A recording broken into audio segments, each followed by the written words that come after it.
L'attitude et l'allure sont encore hésitantes, mais l'homme vient ici pratiquement chaque jour depuis l'automne dernier. C'est la vigne de Saint-Pré, c'est ma passion.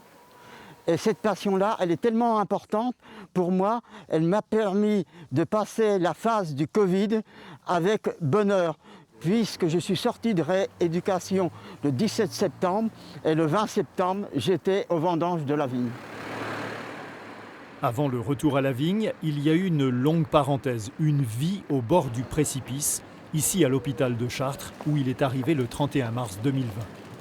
Alors moi, j'étais dans un état très affaibli.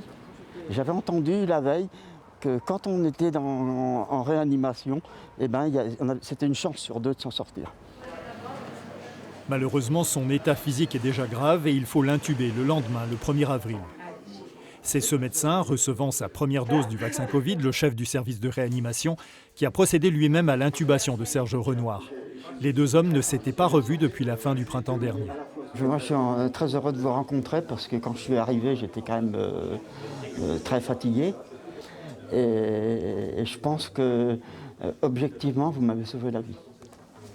Serge Renoir passera au total 90 jours dans le service de réanimation du docteur Calfon, dont 2 semaines littéralement entre la vie et la mort. Le médecin se souvient parfaitement du parcours de ce patient. La Covid, ça nous apprend la patience parce qu'il s'agit parfois d'évolutions très longues avec des durées de séjour en réanimation qui peuvent atteindre plusieurs mois. Et parfois, nous avons l'impression, ou les proches peuvent avoir l'impression que le patient ne guérira jamais. Mais c'est l'école de la patience. Et puis, plusieurs mois plus tard, nous avons la chance de revoir un patient avec une bonne récupération pulmonaire. Après la réanimation, il y a eu 30 jours de soins de suite et 6 semaines de rééducation. En tout, 6 mois de combat contre le coronavirus. En avril prochain, Serge Renoir aura 69 ans. Cet anniversaire, il le fêtera en dégustant la dernière cuvée du vin pétillant de Saint-Pré.